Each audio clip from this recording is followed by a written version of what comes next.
Very good morning to all and welcome to Daily Aspiration. इस video में हम discuss करेंगे कि मेरे एग्ज़ाम का एक्सपीरियंस कैसा रहा। तो मेरा एग्ज़ाम था 16 सितंबर की फर्स्ट शिफ्ट में। तो एग्ज़ाम का एक्सपीरियंस ओवरऑल सही रहा, स्मूथली एग्ज़ाम हो गया। जैसे मैंने एंट्री की थी तो मुझे नहीं पता था कि रबर बैंड पहनना अलाउड नहीं है, तो रबर बैंड उन्होंने उतरवा लिया था। और जो इन्विजिलेटर थे ना, वो मतलब थोड़े से बातें कर रहे थे, तो वो थोड़ा सा डिस्टर्बेंस था, है ना, क्योंकि मेरा एकदम कॉर्नर वाली सीट थी, तो वहाँ पर खड़े होकर सब बातें कर रहे थे।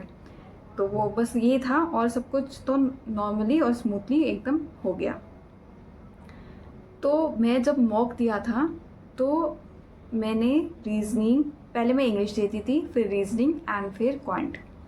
बट ऐसे कि सब बोल रहे थे कि इंग्लिश थोड़ी सी लेंदी आ रही है, थोड़ी सी मॉडरेट लेवल की आ रही है, तो इंग्लिश फर्स्ट अटैम्प्ट मत करना। तो इसलिए फिर मैंने रीजनिंग पहले अटैम्प्ट किया, देन मैंने क्वांट किया, देन मैंने इंग्लिश किया। जब मैंने मॉक देती थी, मैं जीके जीएस जब भी स्किप कर देती थी, तो मैंने फिर उसमें भी 0 क्वेश्चन किए हैं जीके जीएस में।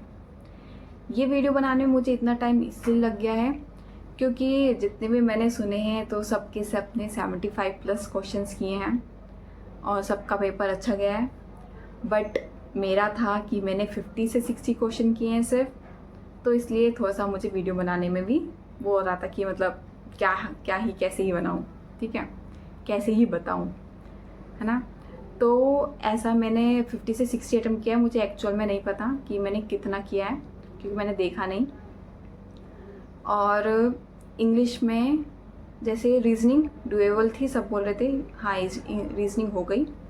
बट येस, जब मेरा फर्स्ट था, ठीक है, फर्स्ट अटेम्प्ट था, तो इसलिए मुझे लग रहा था कि कभी रीजनिंग जैसी, मतलब सब उसको बोलते हैं इजी, पता चले कि मुझसे वो ही ना हो, है ना।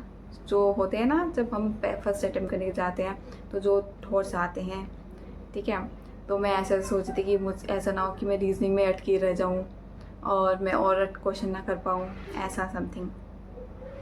बट हाँ, रीजनिंग इजी थी, रीजनिंग हो गई मुझसे। और क्वांट में बहुत सारे टॉपिक्स मैंने कंप्लीट नहीं किए थे, तो क्वांट जितना हो सका मैंने कर लिया। एक्चुअल में मैंने कितने क्वेश्चन किए, मेरा बिल्कुल भी उस तरफ ध्यान नहीं था। मुझे ये था कि मतलब मैं कैसे, मतलब कुछ ऐसा ना हो कि मैं किसी क्वेश्चन में अटकी रह जाऊँ और वो 1 घंटे का टाइम मतलब ऐसे ही निकल जाए। मुझे इस चीज़ का सबसे बड़ा डर था। और इतनी प्रैक्टिस नहीं थी मैथ्स में, तो पता नहीं कितने ही क्वेश्चन किए मैंने। और फिर मैंने जब 15 मिनट थे, फिर मैं इंग्लिश मैंने किया। उसमें कॉम्प्रिहेंशन लेंदी था, लेंदी के साथ साथ उसकी वर्डिंग्स भी मुझे समझ नहीं आ रही थी, थोड़ी सी हार्ड थी। और फिर मैंने जीके जीएस 5 मिनट बचे थे, तो मैंने सोचा जीके जीएस कर देख लेती हूँ, कम से कम कुछ आता हो।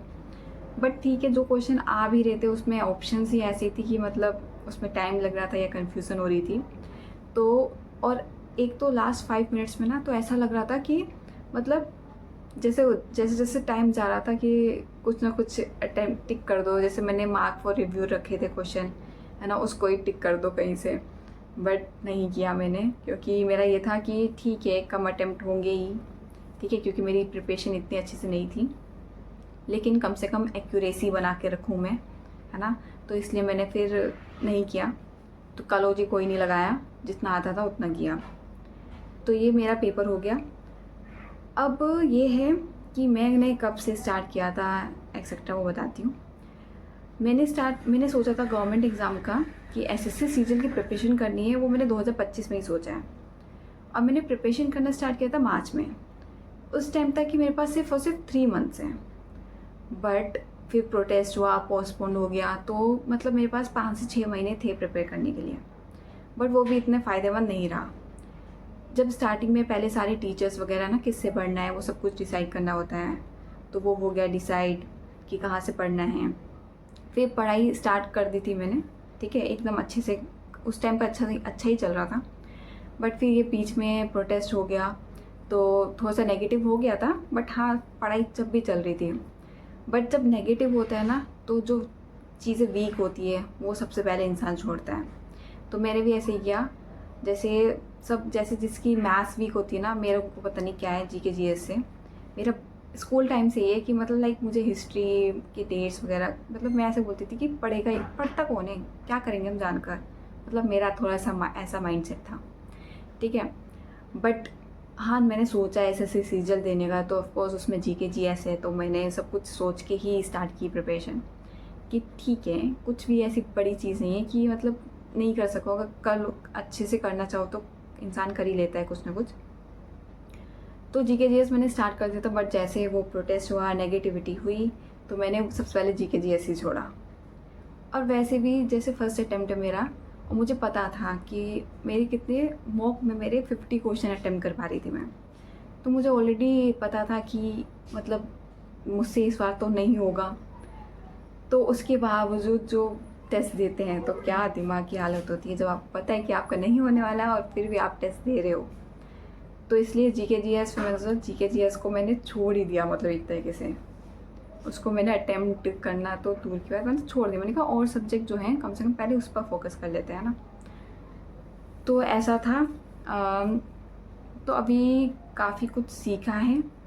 मैथ्स में प्रैक्टिस कम थी, प्रैक्टिस बहुत चाहिए मैथ्स में, और साथ में मेरे कुछ टॉपिक्स रहते हैं तो उसको भी कवर करना पड़ेगा। तो और कुछ बताने के लिए है नहीं शायद मेरे पास, बस इतना ही था बताने के लिए। तो आप लोगों का पेपर कैसे जा रहा है आप लोग भी बताइए, और अच्छा ही जा रहा होगा। आप लोग एज अ बिगिनर आप मुझे कुछ सजेशन दे सकते हैं कि कहाँ ज़्यादा फोकस करना चाहिए। इतना तो मैंने देखा कि हाँ, मैथ्स में कैलकुलेशन बहुत मस्ट है, मतलब ठीक है आपको मैथ्स का टॉपिक करना आता है, बट उससे कुछ नहीं होगा। उससे आप 60 मिनट्स में, मतलब उसमें और भी काफ़ी प्रेशर रहता है, तो उसमें आपको काफ़ी प्रैक्टिस चाहिए कि अगर आपको मैथ्स के क्वेश्चन अच्छे खासे अटेम्प्ट करने तो मैथ्स में प्रैक्टिस बहुत अच्छे से चाहिए, हर एक को क्वेश्चन को पढ़ना पड़ेगा। और जीके जीएस में ऑफकोर्स रिवीजन बहुत अच्छे से चाहिए। इंग्लिश का भी रीडिंग सेक्शन वगैरह वोकेबलरी करना पड़ेगा। और रीजनिंग का तो शायद यही देखना पड़ेगा कि कम से कम टाइम में कितना, मतलब स्पीड ज़्यादा होनी चाहिए। तो आप लोग मुझे सजेस्ट कर सकते हैं, आप लोग मुझे बता सकते हैं कि आपके पास कुछ है कि कैसे अपना आपको कैसे रखना है, कि कौन से सब्जेक्ट को कैसे करना है। बाकी तो मेरा एक्सपीरियंस ऐसा ही रहा, और आप लोग भी अपना एक्सपीरियंस शेयर करिए। और बस इस वीडियो में इतना ही। Thank you for watching.